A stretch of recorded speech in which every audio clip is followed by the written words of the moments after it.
नमस्कार, स्वागत है आप सभी का सीएनबीसी आवाज पर। आप देख रहे हैं खिलाड़ी नंबर 1 मंगलवार का सत्र।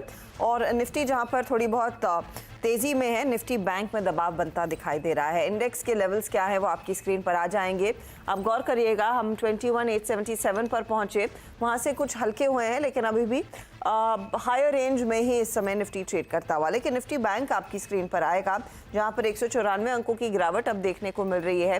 45,932 डे हाई था, वो खुलने पर ही दिखा और उसके बाद लार्जली प्रेशर ही बनता दिखाई दिया है। हाउएवर मिड कैप्स की तरफ से परफॉर्मेंस अच्छा है, 350 पॉइंट से ज़्यादा का इजाफा यहाँ पर मिड कैप इंडेक्स ट्रेड कर रहा है। और ऐसे में एडवांस डिक्लाइन रेशियो आप देखेंगे तो बढ़ने वाले शेयरों की संख्या ज़्यादा है गिरने वालों की तुलना में। तो कुल मिलाकर तेजी का ही रुख इस समय बनता दिखाई दिया है।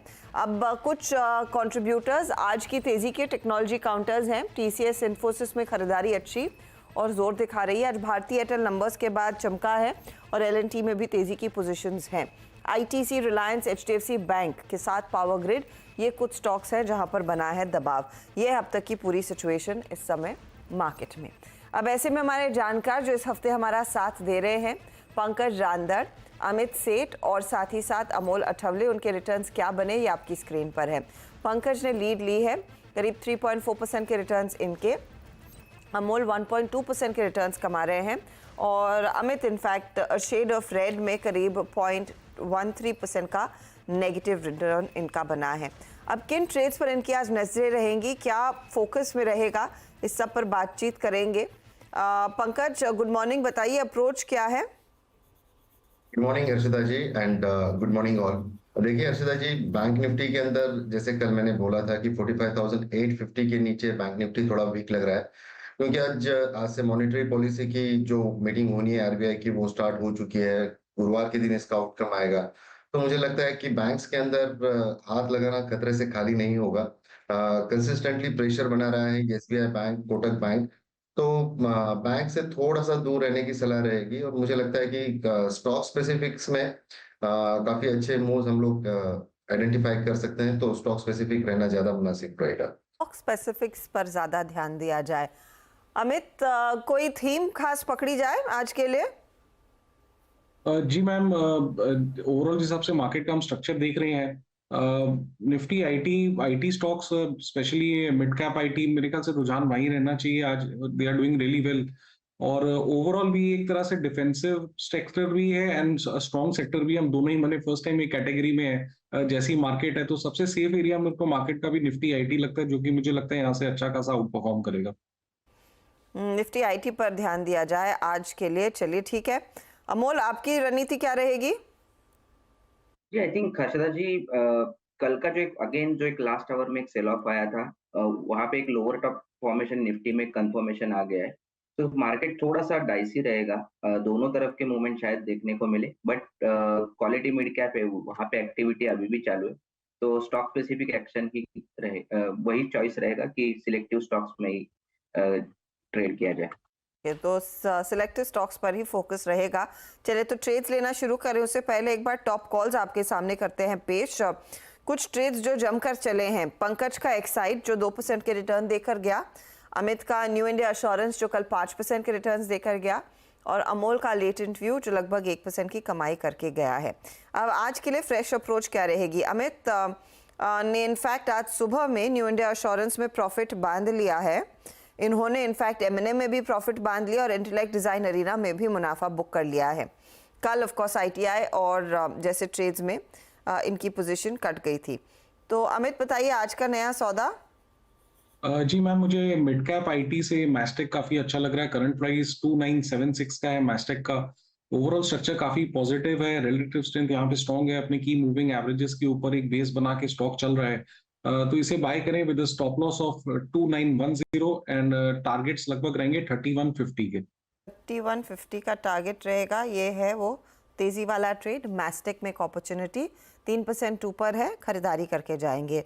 पंकज, आपका पोर्टफोलियो मैं देख रही हूँ, आपने कल के कल ही सारे वो ट्रेड्स निपटा लिए, चाहे वो राइट्स हो, ओएनजीसी हो, एक्साइड हो, एलआईसी या फिर जीआईसी। बताइए आज का फ्रेश ट्रेड क्या है? जी हर्षिता जी, देखिए जेंसर टेक्नोलॉजी में काफी अच्छी मूव नजर आ रही है। काफी डोमिनेंट कैंडल स्टिक्स बने हुए हैं, 599 के करीब अभी ये स्टॉक फिलहाल ट्रेड कर रहा है। मुझे लगता है कि आज के दिन के नीचे का एक लो का इसका स्टॉप लॉस होना चाहिए। जेंसार टेक्नोलॉजी, जेंसार जेंसार दिखाइए, ये तो जेन टेक्नोलॉजीज डिफेंस कंपनी है, जेंसार की बात हो रही है। हाँ, जी जी 6.5% ऊपर, बताइए। तो 560 का स्टॉप लॉस रखना चाहिए इसके लिए, एंड टारगेट जो रहेगा वो 680 के करीब करीब का टारगेट रहेगा इसका। 80 का टारगेट रहेगा। तेजी वाला Zensar mid cap IT company 6.5% ऊपर, और यहाँ पर आप 560 राइट, 516 नहीं होगा, 560 होगा ना आपका स्टॉप लॉस। जी जी जी हाँ, जी 560 है, इसको प्लीज करेक्ट कीजिएगा। अमोल का आप पोर्टफोलियो देख लेते हैं। अमोल ने देखिए कल ही विप्रो, लेटेंट व्यू आइडेंटिफाई किए थे, इनफैक्ट एल&टी फाइनेंशियल होल्डिंग्स का ट्रेड भी लिया था, तीनों में मुनाफा बुक कर चुके हैं। अमोल, आज बताइए नया ट्रेड क्या है? मुझे एक मदरसन अच्छा लग रहा है, 117.5 के आसपास चल रहा है। आई थिंक पोजिशनरी टारगेट उसके निकल के आ रहे हैं 127 के आसपास, और स्टॉप लॉस उसका रहेगा 114.5 का। एक ब्रेकआउट के बाद स्टॉक एक रेंज बाउंड एक्टिविटी में कंसिस्टेंटली ट्रेड हो रहा है, बट पॉजिटिव कंसिडरेशन है, तो चांसेस है कि ये स्टॉक ब्रेकआउट देके इसमें और पॉजिटिव मोमेंटम बढ़ सकता है, but stop loss strictly follow करें। ओके, तो स्टॉप लॉस स्ट्रिक्टली फॉलो करें, जो 114.50 का है, 127 तक जा सकता है। संवर्धन मदरसन बाय साइड का ट्रेड है, यह है फिलहाल आपके लिए राय। अच्छा, पंकज, अमित और अमोल एक एक ट्रेड जोड़ेंगे, उनको हम कुछ समय देते हैं। संवर्धन मदरसन से एक बार नजर डाल ली जाए एक और ऑटो एंसिलरी कंपनी पर, आस्क ऑटोमोटिव। तीसरे तिमाही के नतीजे आ गए हैं, ध्यान रहे नवंबर में ही कंपनी लिस्ट हुई थी, और ये लार्जेस्ट मैन्युफैक्चरर है टू व्हीलर के एडवांस्ड ब्रेकिंग सिस्टम्स के लिए। नतीजे इस तिमाही में अच्छे रहे हैं, रेवेन्यू 19% बढ़ा है, मुनाफे में 70% से ज़्यादा की ग्रोथ है, मार्जिन्स भी 10.7% पर आए हैं वर्सेस 9.2%, यानी कि वहाँ पर करीब करीब 150 बेसिस पॉइंट 1.5% का इजाफा देखने को मिला है। अब हमारे साथ कंपनी के मैनेजमेंट जुड़ गए हैं, उनसे पूछेंगे कि ऑर्डर बुक कितनी मजबूत है, यहाँ से आगे का आउटलुक क्या है। कंपनी के सीएमडी कुलदीप सिंह राठी हमारे साथ जुड़ रहे हैं। राठी जी, स्वागत है आपका। एक जोरदार तिमाही, एक मुझे पहले तो अंदाजा दे सके कि इस समय आपकी कुल ऑर्डर बुक की क्या सिचुएशन है एंड ऑफ थर्ड क्वार्टर? नमस्कार हर्षदा जी, थैंक यू वेरी मच, आपने ये आपसे बातचीत करने का मौका दिया। जैसा कि आप देख रहे हैं कि हमारा जो टू व्हीलर सेक्टर है 4 साल से जो है अच्छा परफॉर्म नहीं कर रहा था, लेकिन अब लास्ट क्वार्टर से it has performed very well, and now in future also अगला भी क्वार्टर और अगला साल बहुत अच्छा लग रहा है टू व्हीलर की परफॉर्मेंस के लिए। तो ऑर्डर बुक हमारी फुल है, और हमें पूरा है बहुत यकीन है कि बहुत अच्छी ग्रोथ अगले क्वार्टर में भी जाएगी और अगले साल में फाइनेंशियल ईयर में भी। नहीं, जब आप कहते हैं आपकी ऑर्डर बुक फुल है, आई एम सर्टेन उसमें कोई कमी नहीं है, क्वांटिफाई कर पाएंगे सर कितनी बुक है ये, और ये FY24 के अंत तक किस तरह के ऑर्डर्स आपके हाथ में और लगते हुए दिखाई देंगे? देखिए जी, जितनी भी व्हीकल्स बनती हैं, क्योंकि हम हर एक टू व्हीलर OEM को सप्लाई कर रहे हैं, तो ये टू व्हीलर की हमारी जो ऑर्डर बुक है, जितनी व्हीकल बनेंगी उसके हिसाब से हमें अपने सारे के सारे पार्ट्स देने हैं, तो इसलिए उसको क्वांटिफाई करना तो डिपेंड करेगा कि उनकी सेल्स क्या है, क्योंकि बट हम जो है बाकी एरियाज जहाँ जहाँ फोकस कर रहे हैं, जैसे हम ईवी में हमारा टोटल फोकस है, और ईवी में भी 84% ऑफ दी ऑर्गेनाइज्ड मार्केट को, ईवी की मार्केट को हम सप्लाई कर रहे हैं, तो वहाँ हमारी एक एक्सेप्शनल ग्रोथ आई है। दो दी परसेंटेजेस आर स्मॉल, लेकिन हम 150% से ग्रो किए हैं, और जो हमारा नेक्स्ट फोकस एरिया एक्सपोर्ट्स का है, वहाँ भी इस साल हम 50% से ग्रो कर रहे हैं। और एक और बात इसमें मैं जोड़ना चाहूँगा इन नंबर्स में, कि जो हमारा जॉइंट वेंचर है जिसमें हम 49% हैं, जो कि अब तक लॉस में चल रहा था, क्योंकि ब्रेक में बहुत ज़्यादा एंट्री बैरियर्स होते हैं, हाई एंट्री बैरियर्स होते हैं, तो 4 साल की टेस्टिंग के बाद अब वो जो हमारा 2 बड़े कमर्शियल व्हीकल OEM से जो ब्रेक थ्रू मिला, तो पूरा का पूरा जॉइंट वेंचर प्रॉफिट में टर्न अराउंड हो। ओह, दैट्स ग्रेट टू हियर। अच्छा, आपने कहा आप फिगर नहीं दे पाएंगे ऑर्डर बुक की, लेकिन फुल है आपके ऑर्डर्स, और ये डिपेंड करता है कि किस तरह की डिमांड रहती है। तो इस समय आप अपने क्लाइंट्स जो मेजर ऑटो कंपनियां हैं उनसे क्या सुन रहे हैं, आने वाले समय में, आने वाले क्वार्टर में क्या डिमांड एनवायरनमेंट रहेगा, और हाँ, आगे वाले अगले क्वार्टर में इट्स डबल डिजिट ग्रोथ। और ये क्या अक्रॉस सेगमेंट्स रहेगी या फिर जो अर्बन इंडिया में ज्यादा गाड़ियां बिकती है वहां पर आप ज्यादा कॉन्फिडेंट है वर्सेस जो लो एंड मॉडल्स होते हैं जो शायद मास मार्केट की होती है? मुझे लग रहा है कि अर्बन इंडिया तो चल ही रहा है, बट इस टाइम थोड़ा सा रूरल इंडिया से भी काफी अच्छा रिस्पांस आ रहा है रूरल इंडिया से, क्योंकि इंफ्रास्ट्रक्चर स्पेंडिंग वगैरह इतनी बढ़ी है तो उससे रूरल एरिया से भी अच्छा रिस्पांस आ रहा है। अच्छा, मुझे याद है सर आपकी लिस्टिंग के बाद जब आपसे बातचीत हुई थी आपने कहा था कि peak revenue potential is nearly around 3,700 to 4,000 crore. जी जी। ये जो डिमांड में पिकअप आया है, क्या उन नंबर्स को आप रिजेक्ट कर रहे हैं? Could it be higher?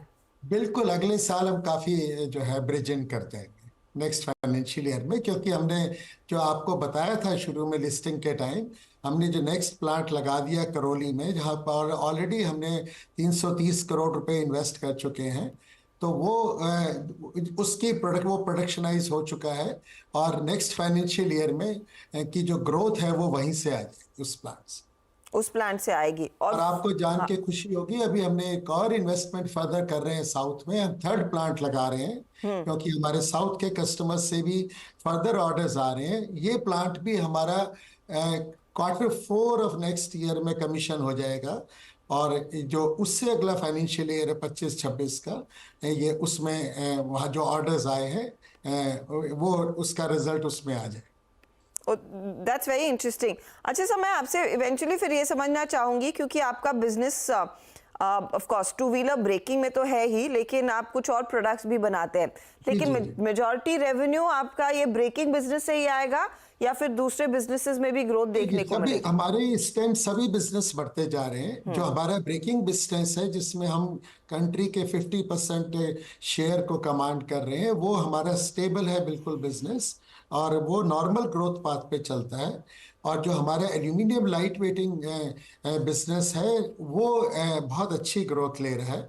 वो अच्छी ग्रोथ इसलिए ले रहा है कि उसमें हम बड़ी स्ट्रॉन्ग प्रेजेंस ईवी में भी है और एक्सपोर्ट में बहुत अच्छी हम ग्रोथ लेते जा रहे हैं। और हमारा सेफ्टी कंट्रोल केबल्स का भी जो बिजनेस है वो भी बहुत अच्छे ग्रोथ पाथ पे जा रहा है। और प्लस जो हमारा जॉइंट वेंचर है वहाँ हमारे को बहुत इन OEMs की ब्रेक थ्रू के बाद बहुत अच्छी ग्रोथ में।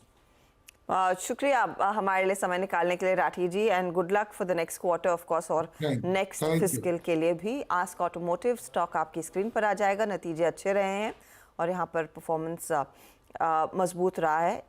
स्टॉक का भी करीब 6% ऊपर वो ट्रेड करता हुआ काउंटर। नवंबर की ही लिस्टिंग है, ध्यान रखिएगा। अच्छा परफॉर्मेंस। लेंगे एक ब्रेक के बाद एक एक ट्रेड हमारे जानकार और जोड़ सकते हैं, देखते हैं उन्होंने कुछ आइडेंटिफाई किया है या नहीं। साथ ही एक नज़र इंडिया एनर्जी वीक पर भी रहेगी।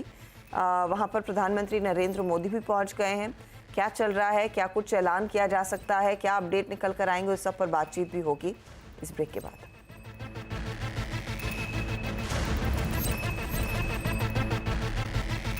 हमारे जानकार एक और ट्रेड आइडेंटिफाई कर चुके हैं और वो स्टॉक्स क्या जोड़ेंगे देख लेते हैं। अमोल बताइए, आपने संवर्धन मदरसन लास्ट दिया था, अगला ट्रेड क्या है? मुझे कैस्ट्रॉल अच्छा लग रहा है पोजिशनल पॉइंट ऑफ व्यू से। 202 के आसपास चल रहा है पोजिशनली। आई थिंक 217 के टारगेट्स निकल के आ रहे हैं और स्टॉप लॉस उसका रहेगा 197 का। आई थिंक एक रैली के बाद एक स्टॉक कंसोलिडेशन में बट हायर बॉटम फॉर्मेशन है, तो आई थिंक बुलिश टेक्सचर है और वो कंटिन्यू रहने के चांसेस यहाँ से काफी ज्यादा लग रहे हैं। ओके, तो 217 के लिए कैस्ट्रॉल में एक मौका तेजी का, 197 आपके लिए स्टॉप लॉस का काम करेगा। पंकज, आप क्या जोड़ेंगे जेंसार के साथ? सर जी, नजर हुडको पे है। हुडको करंटली 203 रुपए 80 पैसे के करीब ये स्टॉक ट्रेड कर रहा है। इनफैक्ट इसके अंदर जो रैली आती है वो बहुत मैसिव आती है। पिछले 2 से 3 दिनों के अंदर इसके अंदर एक कांस्टेंट गिरावट देखने मिली है, लेकिन अभी आधे घंटे से इसके अंदर वॉल्यूम एक्टिविटी काफी अच्छी नजर आ रही है हुडको में। तो मुझे लगता है कि 195 के स्टॉप लॉस के साथ में इसको वेट करना चाहिए for the target of 230। Okay, 230 का मौका है हुडको में और 195 आपके लिए स्टॉप लॉस का काम होगा। अमित जी, आप क्या जोड़ेंगे? जी मैम, आरती इंडस्ट्रीज के साथ जाना चाहूंगा। काफी बेहतरीन स्ट्रक्चर है इसका। इसमें अच्छा खासा कंट्रैक्शन के बाद स्टॉक बाहर आ रहा है। 663 का प्राइस है। टारगेट्स रहेंगे 720 के and stop loss will be 640। 640 का स्टॉप लॉस, 720 टारगेट। ये है आरती इंडस्ट्रीज आपके लिए बाय साइड का ट्रेड। तो ये स्टॉक्स आ चुके हैं, मैं आपको फटाफट से वो रिकैप भी दे देती हूँ कि क्या जोड़ा है और उसका कितना फ़ायदा हमारे हाथ लगता हुआ दिखाई दिया है, और फिर रुक करेंगे गोवा का, जहाँ पर इंडिया एनर्जी वीक चल रहा है। तो अमूल ने संवर्धन मदरसन दिया 127 टारगेट, 114.50 स्टॉप लॉस है। कैस्ट्रॉल इंडिया भी जोड़ा है 217 टारगेट, 197 स्टॉप लॉस। रिटर्न्स कहाँ बन रहे हैं? संवर्धन करीब 0.42% जोड़ता हुआ, कैस्ट्रॉल अभी अभी आया है, थोड़ा सा शांत है। अब आते हैं अगले पोर्टफोलियो पर, और ये है पंकज का जेंसार जोड़ा 680 का टारगेट, 560 स्टॉप लॉस, और हुडको में बाय दिया है 230 टारगेट है, 195 स्टॉप लॉस है। रिटर्न्स की सिचुएशन, जेंसार ड्रैग कर रहा है, हुडको में भी ऊपरी लेवल से कुछ कुछ मुनाफा वसूली हुई है, तो उसका भी दबाव बनता हुआ दिखाई दिया है। अब आइए आप अमित के पोर्टफोलियो पर। एक तो मैस्टेक जोड़ा 3150 का टारगेट, 2910 का स्टॉप लॉस, और आरती इंडस्ट्रीज अभी अभी ऐड किया, 720 टारगेट है, 640 का स्टॉप लॉस लगाएंगे। मैस्टेक 0.34% नीचे है, आरती करीब 0.05% जोड़ता हुआ, लेकिन पूरा दिन बाकी है, देखते हैं किस तरह से कैचअप होता है इन सब स्टॉक्स में, और कोई बदलाव अगर होगा उसकी अपडेट तो हमारे पास आएगी ही। तो अमित ने देखिए 6.5% के रिटर्न्स अब कमा लिए हैं, एक बहुत तगड़ा कमबैक देखने को मिला है कल और आज के बीच। 1.99% के रिटर्न्स के साथ अमोल दूसरे स्थान पर, और 1.97% के रिटर्न्स पंकज के। बड़ा दिलचस्प मुकाबला हो चला है ये। वो आईटी स्टॉक्स जो जोड़े थे अमित ने, उसका पूरा फ़ायदा इनके हाथ लगता हुआ ज़रूर दिखाई दिया, और कल वाले ट्रेड्स खूब चले हैं। आज देखते हैं यहाँ पर क्या कमाल दिखाते हैं हमारे तीनों जानकार। गुड लक आप तीनों को आज के लिए, और ऑफ कोर्स कोई भी बदलाव होगा तो हमें आप ज़रूर जानकारी दीजिएगा। 1 बजे एक रिकैप भी लेकर आएंगे मिड कैप मंत्र में।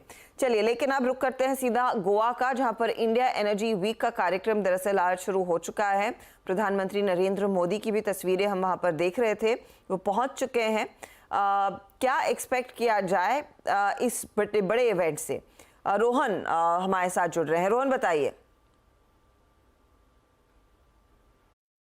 जी, ये सेकेंड एडिशन है इंडियन एनर्जी वीक का, और कितने ग्रैंड स्केल पर कार्यक्रम हो रहा है इसका अंदाजा आप इसी बात से लगा सकते हैं कि अगले 4 दिनों में 35,000 से ज़्यादा लोग इसमें शिरकत करेंगे। करीब 4,000 से ज़्यादा डेलीगेट्स हैं, इसके अलावा 400 से ज़्यादा स्पीकर्स हैं, कई सारे टेक्निकल सेशंस होंगे, बहुत सारे MOUs यहाँ पे साइन होंगे, और आज जो इनॉग्रल डे है यहाँ की हाईलाइट है, प्रधानमंत्री इसका इनॉग्रेशन कर रहे हैं। इससे पहले उन्होंने ONGC का जो सी सर्वाइवल सेंटर है, एक state of the art facility बनाई गई है, जो ऑयल एक्सप्लोरेशन से जुड़े लोग हैं उनकी ट्रेनिंग के लिए, भारत में ऐसी कोई फैसिलिटी नहीं है, उसका इनॉग्रेशन उन्होंने किया है। इसके अलावा एक राउंड टेबल भी है जहां पे जो ऑयल कंपनीज के जो CEOs हैं उनसे वो मुलाकात करेंगे। इसके अलावा बहुत सारी जो ऑयल कंपनीज की तरफ से अनाउंसमेंट की उम्मीद है, और सबसे इंपॉर्टेंट है कि बहुत सारे टेक्निकल पेपर्स यहाँ पे सबमिट किए गए हैं, जहाँ पे चाहे वो सस्टेनेबल एविएशन फ्यूल हो या फिर हाइड्रोजन फ्यूल हो, उनमें जो नई टेक्नोलॉजी है उसके बारे में बातचीत होगी। तो काफ़ी ज़्यादा इवेंटफुल होने वाले हैं अगले 4 दिन गोवा में